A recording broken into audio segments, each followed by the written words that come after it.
এখানে এসে আমার দুটি স্মৃতির কথা মনে পড়ছে।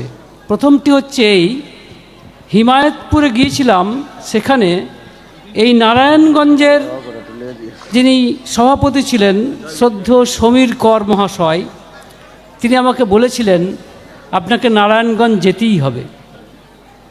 তার ইচ্ছা আজ যেন বাস্তবায়িত হয়েছে। তার বিগত আত্মাকে আমি শ্রদ্ধা জানাই। আরেকটি স্মৃতি ডক্টর রবীন্দ্রনাথ সরকার, তার বুদ্ধিমত্তা পরিচয় আমার মনে হয় শ্রুতি চম্বক বলে একটি বই, যে শ্রী শ্রী ঠাকুর অনুকূলচন্দ্রের ম্যাগনা ডিক্টার অনুবাদ, সেটাই প্রমাণ করে বিশ্বের দরবারে যে তিনি বাংলা, ইংরাজি, সংস্কৃত ভাষায় কতখানি দক্ষ ছিলেন। আরেকটি কথায় আমি আসছি, শ্রদ্ধেয় জগদীশ দা বলছিলেন অত্যন্ত দামি কথা। আমরা অনেকেই কিন্তু সঠিকভাবে পঠন পাঠন না করার জন্য এমন এমন কথা বলি শ্রী শ্রী ঠাকুর সম্পর্কে, তা কিন্তু শ্রী শ্রী ঠাকুর অনুকূলচন্দ্রের জীবন দর্শনের সাথে অনেক ক্ষেত্রেই মেলে না। সস্তা বাহাদুরি বা চমক জাগানোর জন্য এই ধরনের বক্তব্য থেকে বিরত থাকাই সমীচীন বলে মনে করি। আমি শুধু আপনাদের কাছে শ্রী শ্রী ঠাকুরের দুইটি দিক আলোচনা করব। একটি হচ্ছে মানবিক, আরেকটি হচ্ছে আধ্যাত্মিক। মানবিক দিকটি এই, দেখুন এখানে একটি বাণী রয়েছে, তার দুটি লাইন এরকম: উপদেশ তুই যতই দিস না কেন, উদাহরণ হ আগে। আমি বড় বড় কথা বলছি, আমি নিজে উদাহরণ সৃষ্টি করতে পারছি না, সে উপদেশের কোনো মূল্য নেই। দেখুন ঠাকুরের ক্ষেত্রে তিনি কত মানবিক। একদিন তিনি আশ্রমের মধ্যে ঘুরছেন, সেখানে আমি কিন্তু ঠাকুরের কথা বলবো, আমি সংগঠনের কথা বলতে এখানে আসিনি। আমি এসেছি শ্রী শ্রী ঠাকুরের জীবন দর্শন আলোচনা করার জন্য।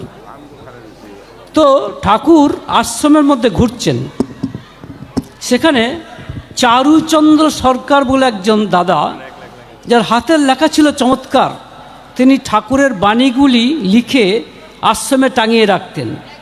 হয়তোবা সেই থেকেই আজও এই যে বাণীগুলি টাঙানো হচ্ছে তারই হয়তো প্রেরণাপুষ্ট।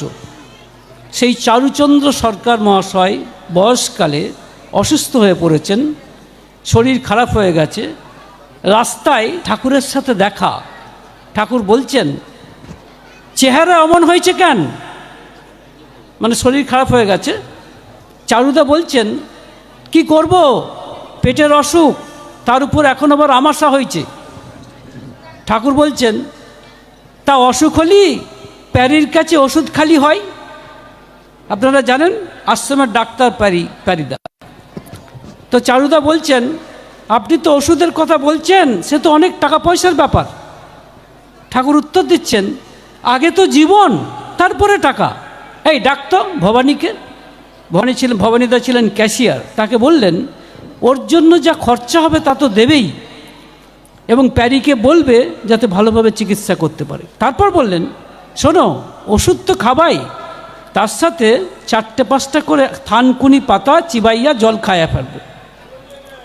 তখন চারুদা বলছেন আপনি তো থানকুনি পাতা খাওয়ার কথা বললেন, আমি থানকুনি পাতা পাবো কোনে? সেই সময় ঠাকুরের সাথে যারা ছিলেন তাদের মধ্যে একজন বলে উঠলেন ও থানকুনি পাতা কোথায় পাবে সেটাও ঠাকুর বলে দেবেন নাকি? ঠাকুর তাকে ধমক দিয়ে বললেন তা তোমার কাছে যদি না পায় তাহলে আমাকে না বলে কার কাছে বলবে? দিলে তো রোগা লোকটাকে করা কথা শুনিয়ে, কই বলতে তো পারলে না? চারুদা আপনি ভাববেন না থানকুনি পাতা আমরা জোগাড় করে দেব? তাহলে যে রোগা লোকটা মনে জোর পায় তা বোঝো না? তোমরা কি আমাকে মনে করো মানুষের কাছ থেকে দূরে রাখলেই আমাকে শান্তিতে থাকবে? না, বরং তোমরা যদি মানুষের জন্য করো তবেই আমি শান্তিতে থাকব। এই হচ্ছেন ঠাকুর। বাদ দিন ধর্ম, বাদ দিন ঈশ্বর, আগে মানবিকতা। একটি মা এসেছেন, তার সন্তান হারিয়েছে, ঠাকুরের কাছে এসে তার পায়ে মাথা ঠুকছেন। তিনি দেখছেন না যে ঠাকুর কি করছেন। ঠাকুর কাঁদছেন, এবং শুধু কাঁদাটা মানে আওয়াজ করে কাঁদছেন না, যাতে মা শুনতে পান। অনেক পরে মা দেখে বলছেন, বাবা তুমি কাঁদছো? ঠাকুরের বুক ভেসে যাচ্ছে। ঠাকুর কি উত্তর দিচ্ছেন? বলছেন, আমি কাঁদবো না তো কাঁদবে কে? তোদের দুঃখে আমি কাঁদবো না তো কাঁদবে কে? আচ্ছা ভেবে দেখুন তো, যিনি স্বয়ং ঈশ্বর, তিনি কি বলতে পারতেন না, আরে তোর ছেলে মারা গেছে তো কি হয়েছে, আত্মা তো থাকবে না? তো তিনি মানুষের দুঃখে দুঃখী, মানুষের সুখে সুখী। এ যদি না হতে পারেন, তাহলে ধর্ম হয় না, ঈশ্বর হয় না। এসব করে কিচ্ছু লাভ নেই। মাতা মনমোহিনী দেবী ঠাকুরের অন্নপ্রাশনের সময় যে বাণীটি লিখে গিয়েছিলেন, ঠাকুর সারা জীবন তা পালন করেছেন। আপনারা সবাই জানেন, তবু বলতে ইচ্ছে করে, অকুলে পড়িলে দিনহীন জনে নুয়াইও শিরি কহিও কথা, কুল দিতে তারে সেধো প্রাণপণে লক্ষ্য করি তার নাসিও ব্যথা। এটা ঠাকুর চিরকাল করে গেছেন। কত পাপী মানে তাপী মানুষ এসেছে ঠাকুরের কাছে, লোকে বলেছে এইসব চোর ডাকাত শয়তানরা আপনার এখানে আসে, আপনি এদেরকে প্রশ্রয় দেন কেন? ঠাকুর বলেছেন, হাসপাতালে তো রোগীরাই আসে, হাসপাতাল কি তাকে তাড়িয়ে দিতে পারে? এই তো ঠাকুর। এগুলো বোঝার চেষ্টা করুন, উদাহরণ হবার চেষ্টা করুন। আগে মানবিক হন, তারপরে ধর্মের কথা। এবার ধর্মের কথা একটু আসছি। ঠাকুর যে ধর্মের কথা বললেন, এটা একটু অনন্য ধর্ম। ঠাকুরের কথা স্রেফ তিনটি। কি বলছেন? ঈশ্বর এক, ধর্ম এক, প্রেরিত পুরুষেরা একই বার্তাবাহী। বোঝার চেষ্টা করুন, এই ধর্মের মধ্যে হিন্দু ধর্ম, মুসলমান ধর্ম, ইসলাম ধর্ম, বৌদ্ধ ধর্ম, কোনো ধর্মের ব্যাপার নেই। সমস্ত ধর্মের জন্য, সমস্ত মানবতার কাছে এটি সত্য। প্রথম কথা তিনি কি বললেন? ঈশ্বর এক এবং অদ্বিতীয়। এর কোনো প্রমাণ দেখাতে পারেন? প্রমাণ আছে? আপনাদের সামনে কি মনে হয়? দেখুন ঠাকুর কি সহজ উত্তর দিলেন। বললেন তার সৃষ্টিই তার প্রমাণ। বললেন তার সৃষ্টিই তার প্রমাণ যে ঈশ্বর এক এবং অদ্বিতীয়। দেখুন তো বুঝতে পারেন কি না? ধরুন এখানে এতজন মানুষ রয়েছেন, প্রত্যেকে কিন্তু আলাদা, নয় কি? তাহলে প্রত্যেকেই এক এবং অদ্বিতীয়, তার মতো কেউ নেই। এই যে আমি আপনাদের সামনে প্রফেসর অমলেন্দু চ্যাটার্জি আলোচনা করছি, সারা বিশ্ব ব্রহ্মাণ্ডে আর একটা অমলেন্দু চ্যাটার্জি বার করতে পারবেন? পারবেন না। অমলেন্দু চ্যাটার্জি এক এবং অদ্বিতীয়, শুধু এক নয়, তার মতো আর কেউ নেই, তাই না? সেরকম ঠাকুর ভগবান ঈশ্বর নিজে যেহেতু এক এবং অদ্বিতীয়, তাই তার সৃষ্টিকে করেছেন, প্রত্যেকটা সৃষ্টিকে করেছেন এক এবং অদ্বিতীয়। এটাই প্রমাণ, আর আলাদা প্রমাণ লাগে না যে ঈশ্বর এক এবং অদ্বিতীয় এটা বোঝাতে। ঈশ্বর এক এবং অদ্বিতীয় মানে ঠাকুর বলছেন তার সৃষ্টিই তার প্রমাণ। এর চেয়ে বড় সায়েন্স আর হয় না, এর চেয়ে বড় বিজ্ঞান আর হয় না। চোখের সামনে দেখতে পাচ্ছি, যা চোখের সামনে দেখতে পাচ্ছি তাকে অস্বীকার করি কি করে? তারপর দেখুন এই যে দাদা বলছিলেন, এবং এবারে ঠাকুর ধর্মটা কি এনেছেন, ধর্ম সম্পর্কে ঠাকুর পরিষ্কার এই কথাটাই বলছেন, বাঁচা বাড়া। দেখবেন বাঁচা বাড়ার পথে যেটা প্রতিবন্ধকতা, সেটা একটাই, এটাই যে আজ এত মানুষের মধ্যে একটা ভালো মানুষ খুঁজে পাওয়া যাচ্ছে না। সমস্যাটা কোথায়? একটা ভালো মানুষ খুঁজে পাওয়া যাচ্ছে না। একদম প্রথমে যিনি আলোচনা রেখেছিলেন, তিনি বলেছিলেন মানুষ জন্মায়, তৈরি হয় না। এটা যে কত বড় সত্যি কথা তার প্রমাণ শুনুন। একজন অত্যন্ত জ্ঞানী ব্যক্তি ঠাকুরের কাছে এসেছিলেন, এসে বলেছিলেন, আচ্ছা জন্ম যেখানেই হোক না কেন, ভালো পরিবেশ যদি সৃষ্টি করা যায়, ভালো শিক্ষা যদি দেওয়া যায়, তাহলে তাদের উন্নতি হবে না? এই প্রশ্ন করেছিলেন ঠাকুরকে। বলছেন যদি ভালো পরিবেশ সৃষ্টি করা যায়, ভালো শিক্ষা দেওয়া যায়, তাহলে তাদের উন্নতি হবে না, জন্ম যেভাবেই হোক? ঠাকুর উত্তর দিয়েছিলেন, দেখুন একই মাটিতে আম গাছও জন্মায়, কাঁঠাল গাছও জন্মায়, একই মাটি থেকে পোষণ নিচ্ছে, একই পরিবেশ, কিন্তু আম গাছে আমই জন্মায়, কাঁঠাল জন্মায় না, কাঁঠাল গাছে কাঁঠাল জন্মায়, আম জন্মায় না। তাহলে মূলে রয়েছে তার বীজ, বীজ অনুযায়ী সে পরিবেশ থেকে পোষণ নেবে। বীজকে পরিবর্তন করতে পারবেন না। তখন ওই দাদা বলেছিলেন, তাহলে এত শিক্ষার ব্যবস্থা কেন? রাষ্ট্রে এত শিক্ষার ব্যবস্থার প্রয়োজন কি? ঠাকুর বলেছিলেন, শিক্ষার দ্বারা মানুষের ভিতরকার গুণগুলো বিকশিত হয়, কিন্তু প্রকৃতি পাল্টায় বলে আমার মনে হয় না। বোঝার চেষ্টা করুন, ঠাকুর বলছেন শিক্ষার দ্বারা মানুষের প্রকৃতি পাল্টায় বলে আমার মনে হয় না। তারপরে ঠাকুর বলেছিলেন যে শয়তান চোর, সে তাকে যদি আপনি শিক্ষা দেন, তাহলে সেই শিক্ষার বলে আরো ভালো করে চুরিটা কি করে করা হয় সে চেষ্টা করবে। কারণ তার বীজ, তার জিন, একথা বলছি, তার জিন তাকে এটা ডিকটেট করছে। স্বাভাবিকভাবেই এটা সম্ভব নয়। তাই মানুষ জন্মানোর পরে খুব বেশি একটা কিছু করার নেই। আর এইখানেই আসছে বিবাহের প্রয়োজনীয়তা। ঠিক বিবাহ দেওয়া। আজকে আমার এখানে বলতে গর্ব হচ্ছে, আনন্দ হচ্ছে, আমার বুক ভরে উঠছে। এই নারায়ণগঞ্জ সৎসঙ্গের বর্তমান যিনি সভাপতি ভারতের শ্যামল কর, সে কিন্তু একটি সুবিবাহ বলে একটি প্রতিষ্ঠান গড়ে তুলেছে। সেখানে কিন্তু বিনা পয়সায় এই ব্যবস্থা করার চেষ্টা করা হচ্ছে। সেই প্রতিষ্ঠানের সঙ্গে আমিও কিঞ্চিত যুক্ত আছি। আপনাদেরকেও বলে রাখছি, সেখানে যোগাযোগ করতে পারেন, বিনা পয়সায় সম্ভব হবে। তবে যেহেতু এটা ইন্টারন্যাশনাল, তাই কতখানি সম্ভব হবে জানি না। কিন্তু ভারতের মধ্যে ছোট্ট করে হলেও ঠাকুরের যে অভিপ্রেত যে বস্তুটি সুবিবাহ, তার একটি বাস্তব রূপ বাস্তবায়িত করতে চাইছেন এই শ্রী শ্যামল কুমার কর। তার জন্য আমার পক্ষ থেকে আমি অত্যন্ত তাকে আমি বলবো আন্তরিক শ্রদ্ধা জানাই। তো ধর্ম কাকে বলে? ঠাকুর এটাই বলছেন, ধর্ম মানে বাঁচা বাড়া, আর কিছু নয়। ঠাকুরকে জিজ্ঞেস করা হচ্ছে বাঁচাটা কি? সবাই তো বেঁচে আছে, যারা ধর্ম করছে না তারাও তো বেঁচে আছে। এর উত্তর হচ্ছে খুব সহজ উত্তর। ঠাকুর বলছেন বেঁচে আছে, কিন্তু অনেকেই প্রবৃত্তিগুলির অভিভূতি নিয়ে বেঁচে আছে। প্রবৃত্তিগুলি আমার দাস, আমি কার্যকারণে প্রবৃত্তির দাস হয়ে পড়েছি। একটি মেয়েকে দেখে আমার ভালো লাগছে, ভালো লাগা উচিত নয়, তার জন্য তাকে আমি চাইছি, আমার উচিত নয়, কিন্তু আমি চাইছি। তার মানেই হচ্ছে আমাকে বিপথে নিয়ে যাবে। এটা বাঁচা নয়, বাঁচা নয়, এটা সমাজের সর্বনাশ করে দেবে। ঠাকুরকে জিজ্ঞেস করেছে বাড়াটা কি? আপনি তো বাঁচা বললেন, বাড়াটা কি? ঠাকুর বলেছিলেন বাড়া মানে ঈশ্বরের দিকে যাওয়া, এভলিউশন, ঈশ্বরের দিকে যাওয়া। আর প্রেরিত পুরুষেরা একই বার্তাবাহী। প্রেরিত পুরুষ কারা? যারা এসছেন রামচন্দ্র, ভগবান শ্রীকৃষ্ণ এবং অন্যান্য, রামকৃষ্ণ, বুদ্ধ, যিশু, মোহাম্মদ, চৈতন্য, রামকৃষ্ণদেব এবং সর্বশেষ শ্রী ঠাকুর অনুকূলচন্দ্র। প্রেরিত পুরুষের একই বার্তাবাহী। কিন্তু তাহলে প্রশ্ন ওঠে, যদি একই বার্তাবাহী হয় তাহলে বারবার আসছেন কেন? বারবার আসতে হচ্ছে কেন? এর উত্তরটা শুনুন। আপনারা এক দাদা বলেও ছিলেন, ভগবান শ্রীকৃষ্ণ গীতাতে বলেছেন অর্জুনকে যে দেখো অর্জুন, তোমাকে যে আমি শেখালাম জ্ঞান যোগ, ভক্তি যোগ, ধ্যান যোগ, কর্মযোগ, তোমার মনে থাকবে তো? অর্জুন বলেছিলেন আগে হ্যাঁ মনে তো থাকবে, কিন্তু যদি ভুলে যাই? ভগবান শ্রীকৃষ্ণ বলছেন ভুলেই যাও। বুঝছে কি? এত কষ্ট করে শেখালেন, ভুলে যাব? অর্জুন বলছেন, ভগবান শ্রীকৃষ্ণ বলছেন তুমি ভুলে যাও। একটা কথা মনে রাখো, কি?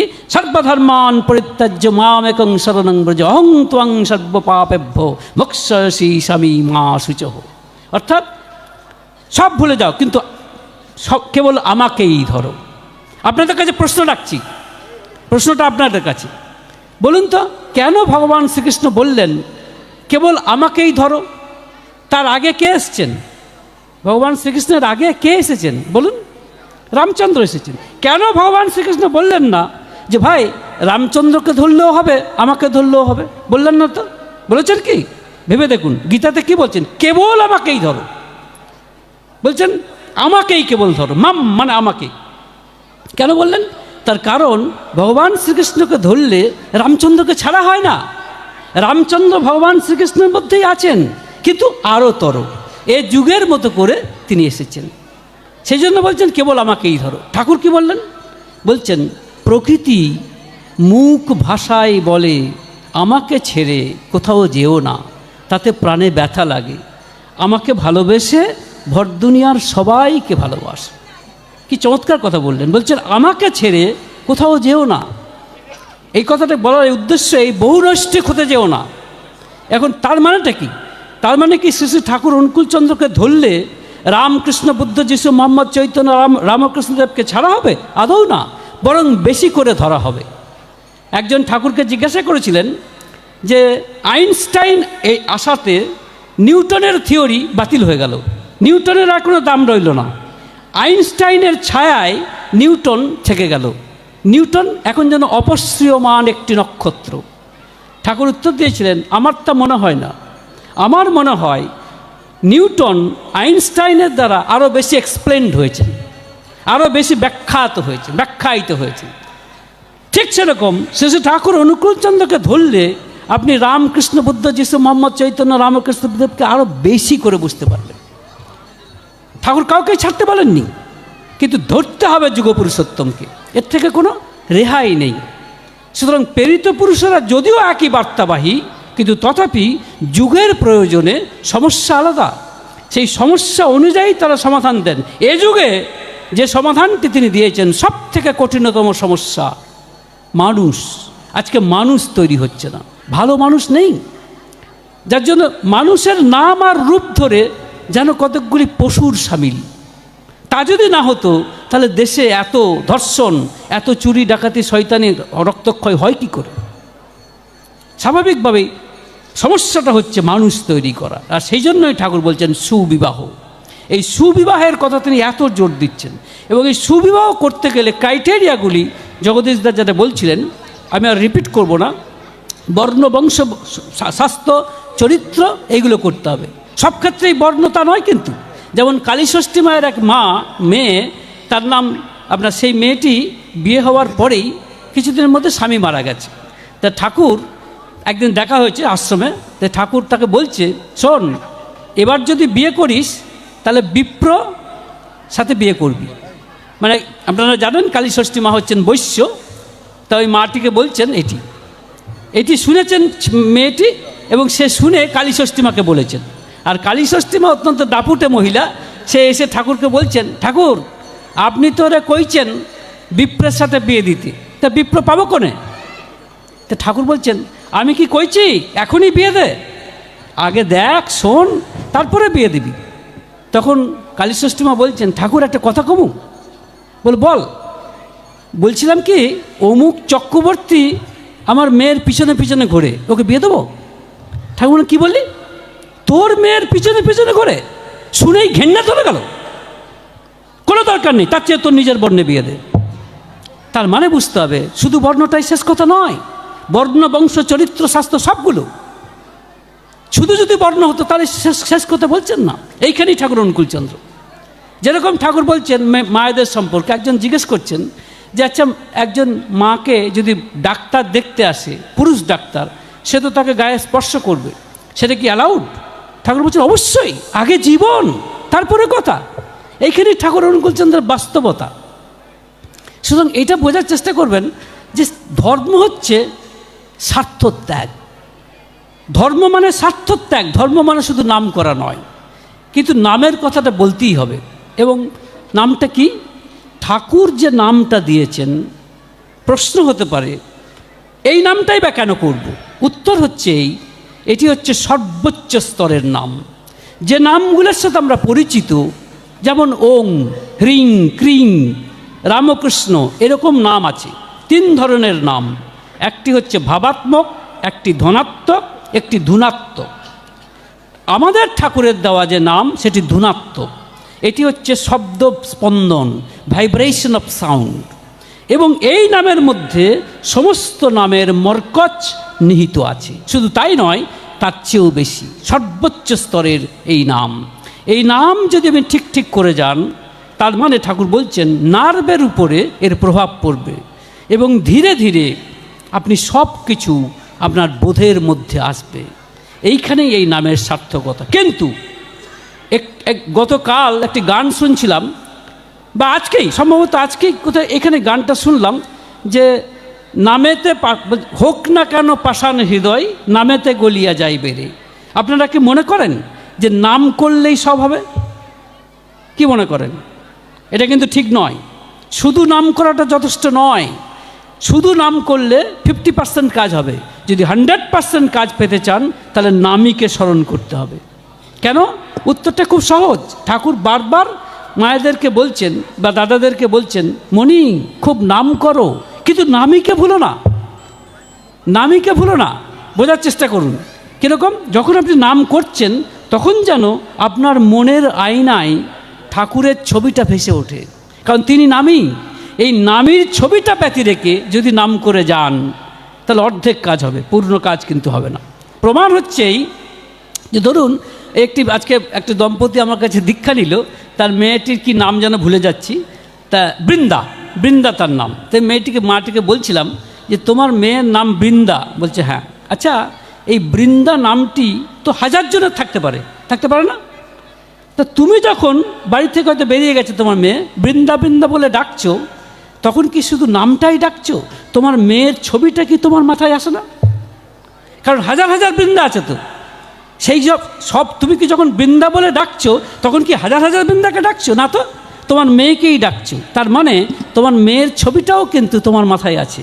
ঠিক সেরকম যখন আমার ঠাকুরের নাম আপনারা করবেন তখন কিন্তু ঠাকুরের প্রতিচ্ছবি, ঠাকুরের বড় তনুটুকে আপনার মনের আয়নায় দেখার চেষ্টা করবেন। যদি না দেখেন তাহলে এটাই হবে। আর একটি কথা বলার আছে, আমাদের জীবনে দুঃখ আসুক আমি চাইছি। কেন দুঃখ আসুক জানেন? যখন ঠাকুর পুরীতে ছিলেন, কারণ দুঃখ ছাড়া ঈশ্বরকে বোঝা যায় না। কেউ আছেন যারা বলেন, যেমন পুরীতে যখন ঠাকুর ছিলেন তখন অনেক লোক আসতো। একজন সরকারি উকিল, উড়িষ্যার সরকারি উকিল, তিনি এসে বলছেন, ঠাকুর একটা কথা জিজ্ঞাসা করব। ঠাকুর বলছেন করুন না।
তোমাদের একটু ঝামেলা, আর বারবার তোমাদেরকে আমাকে ডাকতে হয়, আর বারবার আমাকে আসতে হয়, তাই তুমি আমার কাছে একটা বর নাও।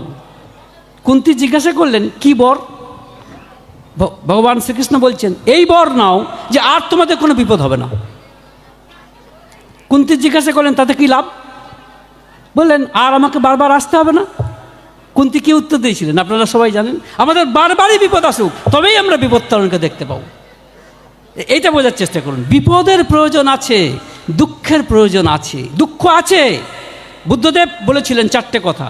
দুঃখ আছে, দুঃখের কারণ আছে, দুঃখ থেকে পার পাওয়ার উপায় আছে, দুঃখের নিবৃত্তি আছে এবং নির্বাণ লাভ সম্ভব।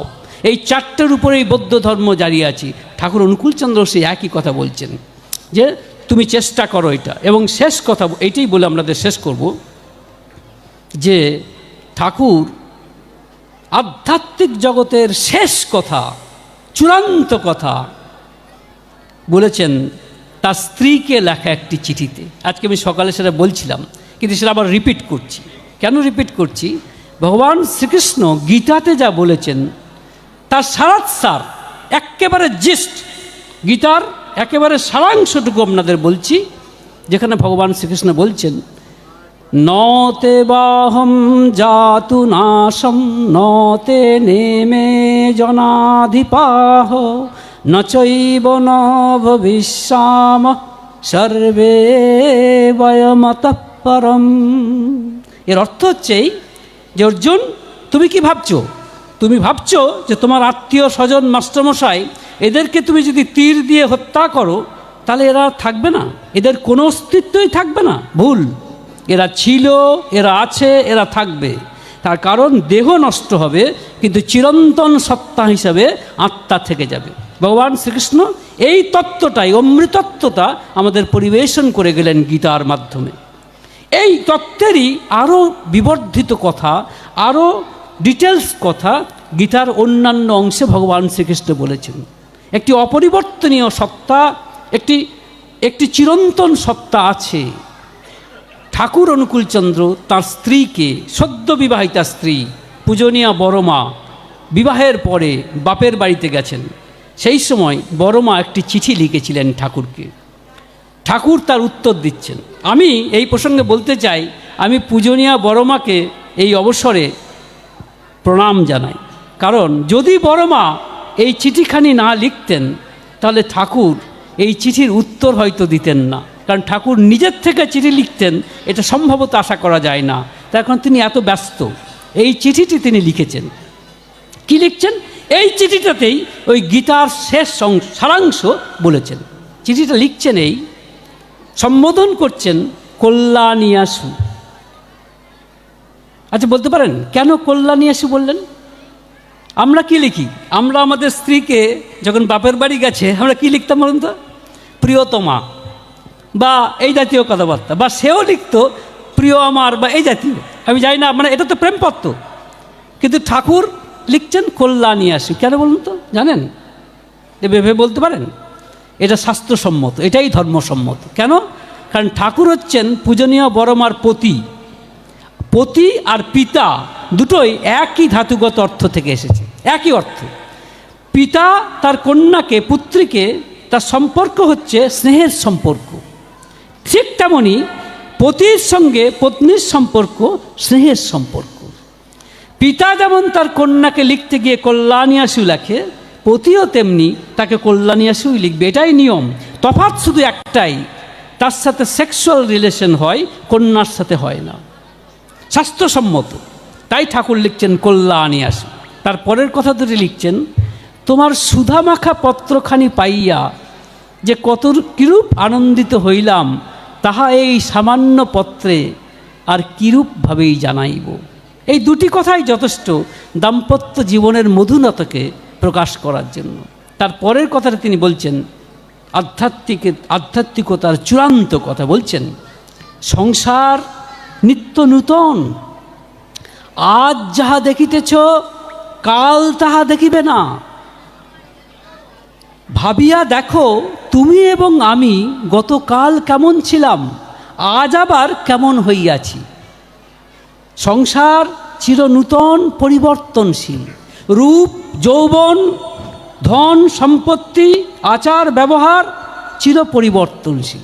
তবে ভাবিয়া বলো তো দেখি, কি এমন আছে যার কোনো পরিবর্তন নাই? ঠাকুর প্রশ্ন করছেন বড়মাকে, উত্তর দিচ্ছেন ঠাকুর, বলছেন পরিবর্তন নাই আত্মার। তুমি এবং আমি মায়ের গর্ভে থাকাকালীন সেই আত্মা যেমন ছিল, আজও কিন্তু তেমনই আছে। বিশ্ব সংসারে এই আত্মাই হচ্ছে প্রধান কর্মী।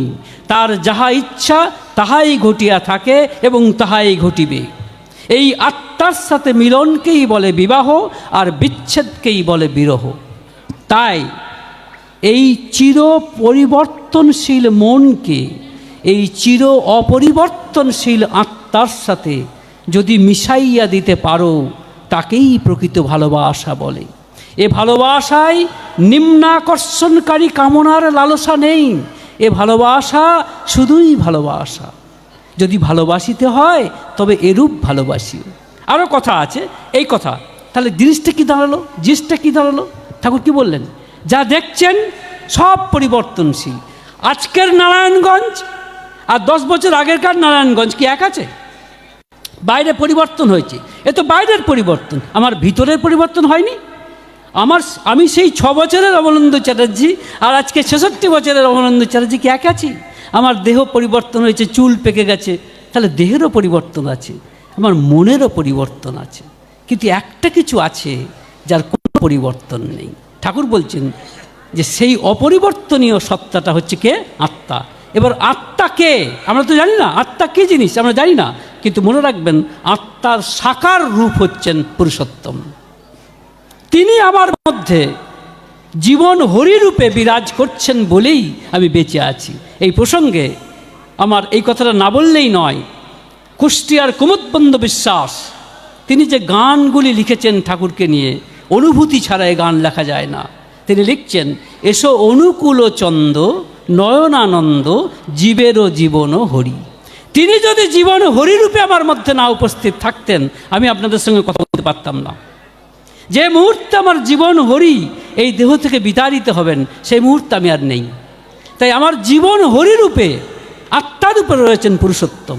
তা ঠাকুর কি বলছেন, এই চির পরিবর্তনশীল মনকে যদি চির অপরিবর্তনশীল আত্মার সাথে, মানে আমার এই মনকে যদি চির অপরিবর্তনীয় শ্রী ঠাকুর অনুকূলচন্দ্রের বড় তনুরূপ চরণে মিশাইয়া দিতে পারি, তাকেই বলে বিবাহ, সেটাই মিলন। যে মুহূর্তে আমি ঠাকুরের সঙ্গে বিচ্যুত হচ্ছি, সেটাই বিরহ। তাই ঠাকুর বলছেন, চেষ্টা করো, ভালোবাসিতে যদি হয় তাহলে চেষ্টা করো চির পরিবর্তনীয় মনকে চির অপরিবর্তনীয় আত্মার সাথে মিশিয়ে দিতে, তাকেই বলে ভালোবাসা। ভালো থাকবে। প্রার্থনা যদি আমি রেগুলার করি, এগুলো আমার তেসরা তিলে ধ্যানের মধ্যে শুনতে শুনতে শোভন মঙ্গলম বাসুদেব কথা রুচি অনুকূল কথা রুচি, এগুলো আমার ধ্যান চিন্তন মননের মধ্যে হুইল করতে থাকবে। আর এই যে হুইল করতে থাকবে, আমি যখন বীজ মন্ত্র জপ করে চাদর মুড়ি দিয়ে বসে ধ্যান করব, তখন এগুলো আমার এখানে হুইল করতে থাকবে। আর যখন হুইল করতে থাকবে, কি করবে, ধামো ধামো নিরাখাতে চলে। আমার ভেতরে আমি যে আমার অবস্থা, আমার লিবিডো একটু একটু একটু একটু করে আমাকে ওপরে উঠাবে। তাই ধ্যানে মানুষকে করে ধীর, ধ্যানে মানুষকে করে গ্রহণক্ষম। এই ধ্যান যখন আমি করব, আমি যেমন ধীর হব তেমনই গ্রহণ করতে থাকব। আর ভেতরে লীলা মাধুর্য লীলা দর্শন করতে করতে আমার তীক্ষ্ণতা ক্রমান্বয়ে বাড়তে থাকবে, পর্যবেক্ষণ ক্ষমতা ক্রমান্বয়ে বাড়তে থাকবে। চলা বলাই বলে দেয় কেমন মানুষ, কি বা চায়। কি অদ্ভুত! সরোজিনী জোয়ারদার মা কাপড়টা এরকম তুলে হনন করে হাঁটতে হাঁটতে আসছে। ঠাকুরের ছোট ছেলে কাজলদা ঠাকুরের কাছে বসে আছে। সরোজিনী মাই হাঁটতে হাঁটতে ঠাকুর এরকম করে কাজলদার সাথে কথা বলছেন। সরোজিনী মার দিকে তাকালেন, তাকে বলে, এই শালা, তোর হাঁটা দেখেই মনে হচ্ছে বড় মাপের আকাম বাঁধাইছিস। আকাম মানে বলে আকাম, কিন্তু এখন তো কাজলা রয়েছে, কওয়া যাবে না, নি প্রাইভেটে কব। ঠাকুর, এই তুই ফাঁকে যা, সরোজিনী আমার সাথে প্রাইভেট করবে। কাজল দেখি দরজার কাছে দাঁড়িয়েছে ওইখানে। এই আমরা যেমন কথা বলছি, দরজার কাছে দাঁড়ালে সব কথা শোনা যাবে তো। সরোজিনী মার কথা আর ঠাকুরের কথা শোনা যাচ্ছে। কাজল ওখান থেকে বলছে, বাবা সব শোনা যাচ্ছে, তুমি যে বললে প্রাইভেট করবে, এত জোরে জোরে বলছো, সব শোনা যাচ্ছে বাবা। ঠাকুর বলছেন, শুনিস কে? বলে, বাহ, শুনবো না, এত জোরে জোরে কথা বললে। এই সরোজিনী মার সঙ্গে প্রাইভেটও করছে, নিজের ছেলেকেও বলছে, শুনিস কে? বলে, শুনবো না, এত জোরে জোরে কথা বললে। তুই দীক্ষা নিচ্ছিস? বলে, মা তুমি তো দিয়েছো। দীক্ষার সময় কি বলেছিলাম? বীজ নাম। কি করতে বলেছিলাম? শব্দ। শব্দ শোনার চেষ্টা করা লাগে। তাহলে এই যে আমি আর সরোজিনী কথা করছি, এও শব্দ, আর তুই যে বীজ নাম পাইছিস সেও শব্দ। তাহলে বেশিরভাগ 24 ঘন্টা কোন শব্দ শোনার অভ্যাস করিস? আমারও সরোজিনীর শব্দ না বীজ নামের শব্দ? তাহলে আমি যদি বীজ নামের শব্দ শোনার অভ্যাস 24 ঘন্টার মধ্যে করি, তাহলে আমার ধামে কি আমি যাচ্ছি না? আমি জোরে দুবেলা বলছি, আমি কি সে ধামে যাচ্ছি না? তখন আপনার কোন প্রার্থনায় কোন সৎসঙ্গে কে কি করলো, ওইটা আমার মস্তিষ্কের মধ্যে খুব বেশিক্ষণ থাকতে পারবে না। বেশিক্ষণ আমাকে ওই ধ্যানে আসক্ত করে রাখতে পারবে না। আমার মাধুর্যমণ্ডিত জীবন, লীলায়িত জীবন আমাকে আলোড়িত করবে। এর সঙ্গে বিজ্ঞানের কোনো সম্পর্ক আছে? আমি একজনকে আমার আমার আমার ব্যক্তিগত জীবনে একটা সময় আমি অতিক্রম করেছি, যা অত্যন্ত দুঃখজনক সময়, যা অত্যন্ত মর্মান্তিক সময়, যেখানে আমার বেঁচে থাকা উচিত ছিল না, আমার বাঁচার কথা ছিল না। ব্যক্তিগত পারিবারিক জীবনে একটা অত্যন্ত দুঃখময় যন্ত্রণাময় জীবনকে আমি অতিক্রম করেছি। সেই সময় সৎসঙ্গের একজন বিশিষ্ট মানুষ, খুব খুব বিদগ্ধ মানুষ, তিনি আমাকে বলেছিলেন, প্রলয় নাম করো, সব ঠিক হয়ে যাবে। বলে চলে যাচ্ছেন, আমি হাত ধরেছি।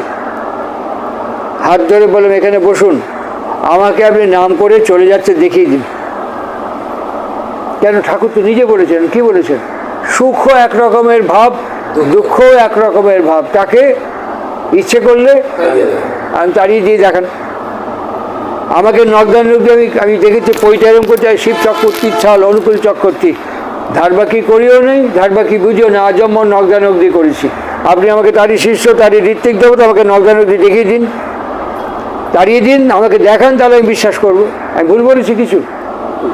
হ্যাঁ, আমাকে তাড়িয়ে দিয়ে দেখেন। জ্ঞান দেওয়ার যুগ শেষ, এখন মানুষ নগদানুগ্ধি জিনিস চাইবে। ওইসব বক্তৃতা জ্ঞান ট্যান সব শেষ। এখন বিজ্ঞান চাঁদে যাচ্ছে, সূর্যে যাচ্ছে, এখন বিজ্ঞান অনেক অ্যাডভান্স, যন্ত্র অনেক অ্যাডভান্স। আগে আমরা বুঝতাম না, এখন ফট করে বুঝতে পারি। আপনি আমাকে দেখান, এটা বিজ্ঞান দিয়ে বোঝান, অথবা চরিত্র দিয়ে বোঝান, অথবা শক্তি দিয়ে বোঝান, অথবা অনুভূতি দিয়ে বোঝান। তাই বারবার বলছি, ঋত্বিকতা তো অনেক দূরের ব্যাপার, সৎসঙ্গী হওয়াও কিন্তু এখন চ্যালেঞ্জের মুখে। শ্রী শ্রী ঠাকুর অনুকূলচন্দ্রের পাঞ্জা পাওয়া তো বহু দূর, একজন দীক্ষাপ্রাপ্ত সৎসঙ্গীকেও এখন পরিবেশের কাছে চ্যালেঞ্জের মুখে মুখে হতে হবে। কী মশাই বর্তমান পুরুষত্ব পেয়েছে, শক্তি দেখান, কী হয়েছে দেখান। এই শক্তি দেখানোর সময় এখন আমাদের সামনে দাঁড়িয়ে আছে। কেমন? আমরা ম্যাডামারা না, আমরা এলিতেলির বাচ্চা না, পুরুষোত্তমের বাচ্চা। সুতরাং সেই শক্তি দেখাবার সময় এখন আমাদের সামনে। এই সৎসঙ্গে যখন এসছি, যে কয়েকজন আমরা লোক এখানে বসে আছি প্রার্থনা সভায়, মনে করতে হবে আমাদের প্রত্যেককে এককভাবে আমাদের পরিবেশের মধ্যে সেই শক্তি দেখাতে হবে। ব্যাস, এই শক্তি আমার আছে। কিভাবে তাড়িয়ে দেওয়া যায়? এই দুঃখ আমরা পাবো না এমন গ্যারান্টি কেউ দিতে পারবে না, ব্যথা পাবো না এমন গ্যারান্টি কেউ দিতে পারবে না, কিন্তু তাকে ইচ্ছে করলে তাড়িয়ে দেওয়া যায়। কী করে তাড়িয়ে দেওয়া যায়? খুব গুরুত্বপূর্ণ প্রশ্ন। আমাদের পৃথিবীতে অলিম্পিক 24 বার সোনা জিতেছেন, 24 বার। মিস্টার মাইকেল ফেলপস, তার পরিণতি কি? সুইসাইড করেছে। বিশ্বের অন্যতম নোবেল লরিয়েট, তার পরিণতি কি? সুইসাইড করেছে। আমাদের বাংলার অন্যতম নোবেল লরিয়েট বিশ্বকবি রবীন্দ্রনাথ ঠাকুর 3 বার আত্মহত্যা করতে গেছেন। বর্তমান সাহিত্যে আমাদের ঋত্বিক দেবতা শীর্ষেন্দু মুখোপাধ্যায় 80 বছর বয়সের সময় আত্মহত্যা করতে গেছেন। ভাই কেন? কি জন্য গেছেন? অবসাদ, depression, melancholy, schizophrenia, fairness phobia, অনেক নাম আছে, অনেক স্তর আছে। যেমন আমরা বললাম ধামো ধামো, এরও অনেক ধাম আছে, এক একটার পর একটা। ইনি কি বলেছেন, অবসাদ তো আমার জীবনে কখন আসে? কখন আমার জীবনে অবসাদ আসে?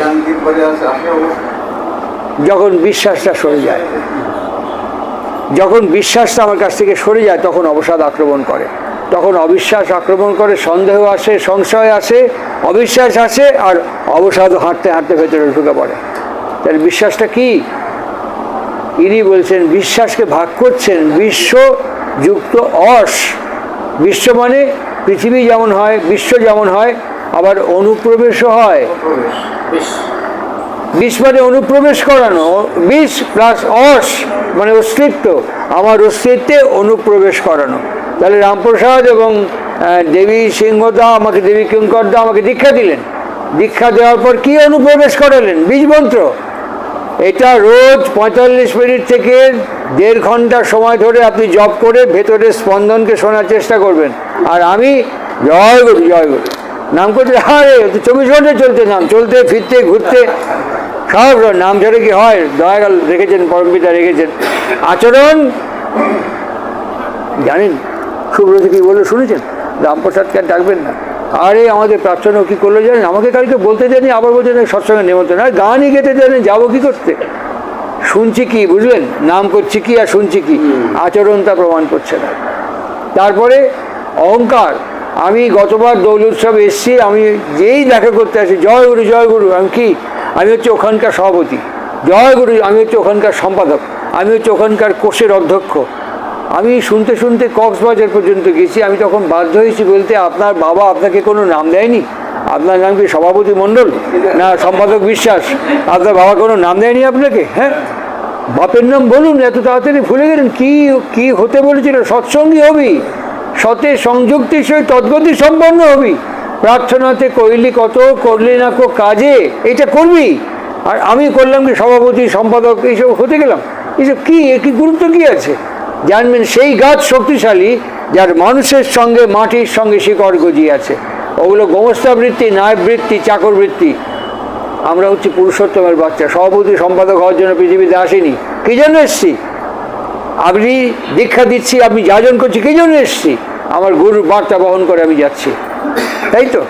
I am the Messenger of my master. আমি একটা বিশ্বের অন্যতম স্রষ্টা, তার দূত। আপনার বাড়িতে গিয়ে সেই শক্তি নিয়ে হাজির। কী হয়েছে আপনার? আমার না শরীরটা খুব খারাপ। দাঁড়ান, উঠে দাঁড়ান, বলুন শরীর ভালো, শরীর ভালো, শরীর ভালো, 5 বার বলুন। এরকম করতে করতে শরীর ভালো হয়ে গেছে, নাম করুন বসে। আমি একটা ঘটনা বলছি যেটা বাস্তব প্রত্যক্ষ করেছি। কে ইনি? সৎসঙ্গ কীরকম হচ্ছে? ভদ্রলোকের নাম হচ্ছে সুশীল দাস। আপনারা তাকে দেখেননি, আপনারা দেখেননি সুশীল দাসকে। বালেশ্বরে বাড়ি, গভর্নমেন্টের ইলেকট্রিক্যাল কন্ট্রাক্ট সাপ্লাই করতো।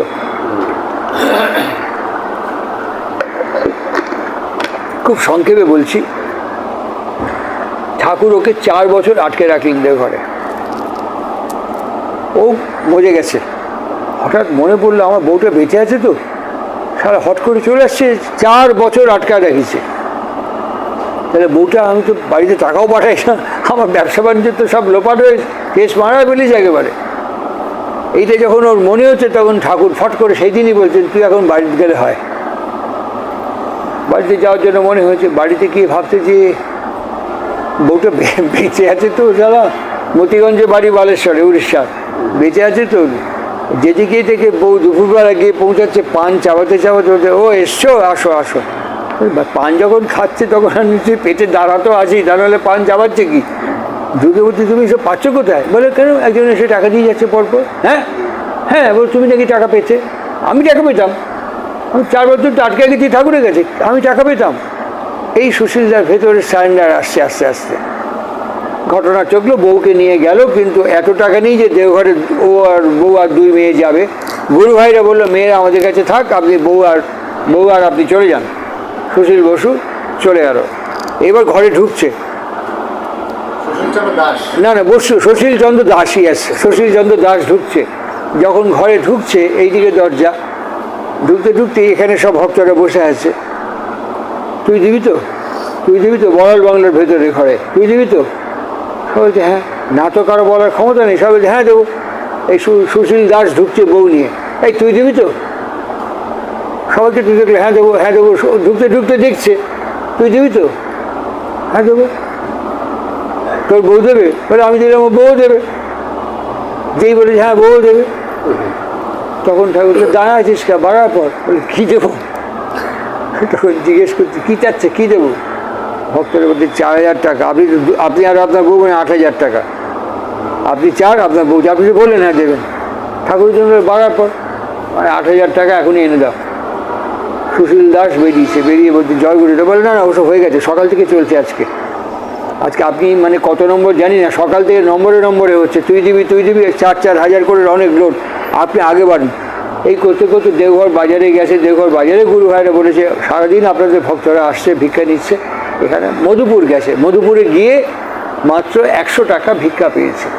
তখন রাত্রিবেলা, খিদেও পেয়েছে, কিন্তু এই টাকা থেকে খাওয়া যাবে না, ইস্টের টাকা ভিক্ষা করেছে। প্ল্যাটফর্মে যে সিমেন্টের বেঞ্চিগুলো থাকে, ওখানে শুয়ে আছে। এর মধ্যে ট্রেন আসছে, দিল্লি মেল, কলকাতায় যাবে, হাওড়া যাবে। উনি টিকিট কাটার পয়সা নেই, যে গার্ডের যে কম্পার্টমেন্টটা, ওই গার্ডের কম্পার্টমেন্টে উঠেছে। এই যে টিকিট উঠছেন কেন? ও যাজন করতে করতে হাওড়া পর্যন্ত এসছে। অসাধারণ বাংলা, হিন্দি, ওড়িয়া, ইংরেজি বলতে পারতেন। গার্ডকে মোহিত করে ফেলেছেন। গার্ড এসে বলতে, ক্ষমা দেন, বন্ধ করেন, আমি আপনাকে পার করে দিচ্ছি, আপনি বাড়ায় যান, কিচ্ছু হবে না। বলে, না আমার গুরুদেব ফাঁকি দিয়েছে, যে বারণ করেছে। বেশ, আপনার টিকিটটা আমি কেটে দিচ্ছি, আপনি যান। না আমার ওপরে এই 8000 টাকার দায়িত্ব। এই বলে বক করতে করতে সেই সমস্ত টিটিদের ডাকিয়ে, স্টেশন সুপারিনটেন্ডেন্ট ছিলেন mister Arora, station manager, station master, ওদেরকে ডাকিয়ে উনি ওখান থেকে 1200 টাকা ভিক্ষে করলেন। সময়টা ভাবো, সেই সময় 1200 প্লাস, আগে ছিল 100। আমাদের গুরুভাই দাশরথী রায় হাওড়া থাকেন। উনি ভেবেছেন যাক এখন বেরোই, দাশরথীদের বাড়িতে গিয়ে ফ্রেশ হয়ে তারপরে দেখবো কী করা যায়। দাশরথীর বাড়িতে যখন গেছে, দাশরথী আগের দিন স্বপ্ন দেখছে ঠাকুরের এরকম করে কাপড় গায়ে দিয়ে, আঁচল একটা ছবি আছে না, দাঁড়িয়ে আছেন, কালো পরে ধুতি, ওই ধুতিটা পরে গলায় আঁচল দিয়ে দাশরথী ঘুমোচ্ছে, নাক দেখে বুকের ওপরে দাঁড়ায়, এরকম করে দাঁড়ায় করছে কি, তুই আমাকে 4000 টাকা ভিক্ষা দিবি? এখানে বুকের ওপরে বলে, আগে আপনি নাবেন, দম বাড়ায় যাচ্ছে, আমার ঘুমে স্বপ্ন দেখছে। আগে আপনি নাবেন, দম ভরে তুই আগে 4,000 টাকা ভিক্ষা দিবি, বলে আপনি সব দেবো, আপনি নাবেন, মরে গেলে দেবো থেকে, আপনি নাবেন, আপনি বুকের থেকে নাবেন। নাবিছে, তখন রাত্রিবেলায় উঠেই 4,000 টাকা তুলে গুনে টুনে ভাগ করে রাখিছে। সুশীল দাস গিয়ে ঢুকেছে, ভাই কোথেকে এসছেন দাদা? আশ্রম থেকে। এই দান দান, এই নিন টাকা 4,000, আর 4,000 প্লাস 1,300 হয়ে টাকা। এবার যাবে কিরণ মুখার্জির কাছে 40 নম্বর বদ্রীদাস টেম্পেলে। কিরণদা বীর কে খবর, রবিদা কী খবর? বলে এই ব্যাপার ভালো হয়েছে, খুব ভালো হয়েছে। আমাদের বসিরহাটে এমএলএ, তখন কংগ্রেসের উনি একমাত্র এমএলএ আমাদের সৎসঙ্গে, রাজকৃষ্ণ মণ্ডল। বসিরহাটে চলুন, এমএলএ বাড়িতে সৎসঙ্গ, প্রচুর গুরু ভাই আসবে, ওখানে আপনার বাকি টাকা হয়ে যাবে, কিচ্ছু আর গেল। এমন যেমন হচ্ছে সৎসঙ্গ বক্তৃতা হ্যান ত্যান গান টান হয়ে যে যার মতন ফাঁকা হয়ে গেল। সুশীলদা তো কাউকে চেনে না। ও কিরণদা, হ্যাঁ বলুন, আপনি যে বলেন ভিক্ষা করেন, তা ঠাকুর আপনার ভিক্ষা আপনি চান? আমি তো হাটের মধ্যে সমুদ্রে ফেলে দিয়েছি, মাছ ধরার দায়িত্ব আপনার, আমি কি করবো এখানে? ভিক্ষা চান? আপনি আমার পেছনে পেছনে ঘুরলে পরে হবে? আপনি চান? কিরণদা কলকাতা রওনা হয়ে গেল। সারা মহা বিপদে পড়েছে তো স্যার। এখন কলকাতা কত দূর? 4 ঘন্টা জার্নি। দাঁড়া কী করি এখন ভাবতেছে।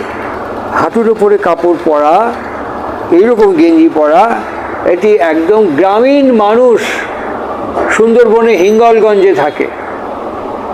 সে বলছে, আপনি দেওঘর থেকে এসছেন? হ্যাঁ। আমাদের বাড়িতে যাবেন? আর রাত্রি হয়ে গেছে, কেউ পাতাও দিচ্ছে না, চেনেও না ভালো করে। যাবেন? ওখানে টৎসঙ্গ করে দেখেন, যে জানেও না কী জানেন, তা চলুন যাই। নৌকো করে নিয়ে গেল। এই ঋতিক এসছে, থাকার ব্যবস্থা হয়েছে। সেই রাতেই ওর মেয়েটার অ্যাকিউট সেভিয়ার ম্যানেঞ্জাইটিস, রাত্রি শুয়ে চোখ উল্টে গেছে, এরকম প্রায় শ্বাস বন্ধ হয়ে আসছে। সেই বাড়িতে যে নিয়ে এসছে, সে বলছে মেয়েটাকে বাঁচান। বলে, হ্যাঁ আমি কি ডাক্তার নাকি? ডাক্তার হোক বা না হন, ঋত্বিক বা কার্তিক, আপনি যাই হন, মেয়েটাকে বাঁচান, মেয়েটা মরে যাচ্ছে। তখন উনি দেয়ালে পিঠ থেকে যাওয়ার মতন, প্রভু রাখো মেরি লাজো তুম দাঁড়ে আব মই পাড়া, এই জায়গায় দাঁড়ালেন। এসে একটা আসন দিন, একটা আসন নিয়ে চাদর মুড়ি দিয়ে বসে ঠাকুরের ধ্যান করছেন, এক মনে জপ করছেন। ভোর হয়ে গেছে, ওই মেয়েটাকে তাকিয়েছে, মেয়েটা উঠোনে দৌড়ে খেলছে, এইবার ওই ভদ্রলোক বলছেন, আরে ভালো কথা, আপনি এখানে এসছেন কি ব্যাপারে রাজকৃষ্ণবাবুর বাড়িতে? আর বলবেন এই ব্যাপারে, মোটে 8,000 টাকা, মোটে, মানে ওই গ্রামের লোকের কাছে মোটে 8,000 টাকা। জামা কাপড় দিল, ছাতা টাতা দিল, 8,000 টাকা দিয়ে দিল ওই ভদ্রলোক একা। যান ঠাকুরের কাছে চলে যান। এবার সুশীল বসে 8,000 টাকা নিয়ে, ঠাকুর এইদিকে মুখ করে বসেছিল, গল্প করতে করতে বলছে যে ওই সুশীল আইছে। সুশীল দাস এসে ঠাকুরের সামনে দাঁড়িয়ে বলছে, আপনি কে আগে বলুন? অনুকূল চক্রবর্তী। অর্থাৎ অনুকূল চক্র, আপনি কে আগে পরিষ্কার করে বলুন। কি নাটক ফাটক করেন আপনি? ভিক্ষে দিবি, 200 টাকা ভিক্ষে দিবি, 300 টাকা ভিক্ষে দিবি, নাটক করেন কেন? আমরা পৃথিবীর যে প্রান্তেই আছি, থাকি, আপনি আমাদের প্রত্যেককে চেনেন, আপনি পৃথিবীর প্রত্যেকটি মানুষের ভাষা বোঝেন, প্রত্যেকের কাছে আপনি উপস্থিত থাকেন। তাহলে ওই গ্রামের সুন্দরবনের ওই মেয়ে মরবে, আপনি নাটক করে আমাকে 4,000 8,000 টাকা দিয়ে নাটক করে নাকে দড়ি দিয়ে ওই বাড়িতে পাঠিয়েছেন। আপনি মেয়ের বাপ আর মেয়ের মা আপনার ছবির কাছে ডাকছে, আপনাকে প্রার্থনা করছে আপনার জন্য, আর আপনি এখান থেকে নাকে দড়ি দিয়ে ঘুরে টাকার বাহানা করে আপনি ওখানে পাঠিয়েছেন আমাকে ওই মেয়ে বাঁচাবার জন্য। আপনি কে? আপনি বলুন। শিব চক্রবর্তী ছিল, অনুকূল চক্রবর্তী, কে আপনি বলুন? চিৎকার করছে। ঠাকুর সুশীল দাসের মুখ থেকে মুচকি হাসছে, টাকাগুলো নিয়ে ছুঁড়ে ফেলে দিয়ে, এসব নাটক, এসব অভিনয়, এসব বাহানা, এসব কিচ্ছু আপনার প্রয়োজন নেই, আমাদের বাঁচানোর জন্য আপনি এসছেন। এই ফিলিংস থেকে যখন আমি আসক্ত হব, তখন নাম ছাড়া আমার কাছে আর কিচ্ছু থাকবে না। আপনি কার্তিক হলেন না, সম্পাদক হলেন না, মন্ত্রী হলেন না, গোমস্তা হলেন, ওটা আপনার ব্যাপার। এহো বাহ্য রামানন্দ আগে কহবার, তখন আগের দিকে কান্ত প্রেমের দিকে আমি যাব। তুমি আর আমি আর তুমি, আমার ঘর, আমার সংসার, আমার স্ত্রী, আমার পুত্র, আমার পরিবার, আমার পরিবেশ, সব তোমার সেবায় অঞ্জলি দিয়ে বলবো, ওম পূজায়ামি আবাহয়ামি নমস্কার। এই তো সৎসঙ্গ আমি বুঝি। এর মধ্যে পদ পদবি কোথায় আছে আমি বুঝি না। আর সেই কারণেই আমাদের প্রত্যেককে ঠিক করার জন্য রামপ্রসাদের কাছে আমি কিছু কাগজ দিয়ে গেলাম। আমাদের প্রত্যেকের পরিবার পঞ্জি আমরা লিপিবদ্ধ করব। প্রত্যেকের আমি রামপ্রসাদের কাছে সব বলে গেলাম। আমি আগামীকাল রওনা হয়ে যাব। 2024-এর 31শে ডিসেম্বরের ভেতরে এই পরিবার পঞ্জি আপনারা ফিল আপ করে ফেলবেন। আমরা কোন অঞ্চলে কত গুরু ভাই সৎসঙ্গী আছি, হিমায়তপুরের সঙ্গে জড়িত, আমরা এটাকে নির্ণয় করে ফেলব। আমরা প্রত্যেকের সঙ্গে কোঅপারেট করব। আমার কাজ হবে আমার প্রত্যেকের খবরাখবর নেব। কেমন আছেন আজকে? 24 ঘন্টায় ভালো আছে। যখনই কেউ অসুস্থ হবে আমরা সবাই মিলে তার বাড়িতে রাতে হাজির হয়ে যাব। এই করতে করতে আমি ফিল করব আমি একা না, আমার পেছনে সব আছে। তখন আমি নাম করতে আগ্রহী হব। আরেকটি অনুরোধ, মায়েরা যারা শুনছেন, কাজ করুন। সন্ধেবেলা যেই হবে সারাদিন আপনাদের সংসারের কাজ, সন্ধেবেলা হলে চৌকির ওপরে, খাটের ওপরে এরকম সাদা চাদর বা সাদা কাপড় বা সাদা ধুতি শরীর মুড়ি দিয়ে বসে ঘড়ির দিকে তাকিয়ে 5 মিনিট করে প্রত্যেক দিন বীজ নাম জপ করার জন্য অভ্যেস করবেন, বাচ্চা কাচ্চা সবাইকে নিয়ে। আর বাড়িতে ছেলের বাবা যখন থাকবে তাকে মাথায় আঁচল দিয়ে ঘোমটা দিয়ে হাঁটু মুড়ে মাটিতে প্রণাম করবেন। বাচ্চাদেরও শেখাবেন দুবেলা প্রণাম করতে। আর সন্ধেবেলা প্রত্যেকে ছেলেপুলেকে নিয়ে বসে, অন্য পরীক্ষা হোক, পরীক্ষা 5 মিনিটে পরীক্ষা ফেল করবে না, যদি করতে করুক, 5 মিনিটে পরীক্ষা নষ্ট হবে না। পড়াশোনা করার আগে সন্ধ্যাবেলা প্রার্থনা করে 5 মিনিট করে বাড়িতে ধ্যান অভ্যাস করাবেন, নাম অভ্যাস করাবেন। এখান থেকে রান্নাঘরে যাবেন, ঠিক করব, এখান থেকে রান্নাঘরে যাব, নাম জপ করতে করতে যাব। রান্নাঘর থেকে এখানে ফিরবো, নাম জপ করতে করতে ফিরবো। ঠাকুর বলেছিলেন এদের হাতে আমাদের আয়ু, এদের হাতে আমাদের আয়ু, এদের হাতে আমাদের জীবন। রান্না যখন করবেন, ওই যেখানে রান্না করবেন তাকে আগে প্রণাম করবেন, করে বলবেন যে আমি তোমাকে ব্যবহার করতে যাচ্ছি, আমার স্বামী, সংসার, পুত্র, সন্তান, এদের জন্য আমার পরমপিতার ভোগ রান্না করব। তুমি আমাকে অনুমতি দাও, আমি তোমাকে ব্যবহার করছি। করে দেখুন, একবার এইভাবে করে দেখুন। রান্না যখন চাপাবেন তখন মুখ বন্ধ করবেন, কথা বলবেন না, ভাববেন না, সমানে রান্না করবেন, নাড়াচাড়া করবেন। আর মনে মনে জপ করতে করতে পরমপিতাকে বলবেন যে এই রান্না করছি তোমার ভোগ দেওয়ার জন্য, তুমি গ্রহণ করো পরমপিতা। আমার এই পরিবেশ করা, আমার এই পরিপাক করা সমস্ত ভোগ তুমি গ্রহণ করো। এরকম মন নিয়ে রান্না করে ঠাকুরকে উদ্দেশ্য করে নিবেদন করবেন। আলোচনা প্রসঙ্গের মধ্যে ঠাকুরকে জিজ্ঞেস করছেন, আমি কি আপনাকে অন্নভোগ দিতে পারি? ঠাকুর বলতেন, তুই তোর বাড়ির দিবের পারিস, তোর অন্ন অগ্রভাগ তোর পরমপিতা গুরুই নেয়, তাহলে তুই প্রসাদ খাস কেমবায়? সামাজিকভাবে দিবি না, বর্ণাশ্রম বিধান কাঠামো ভেঙে যাবে।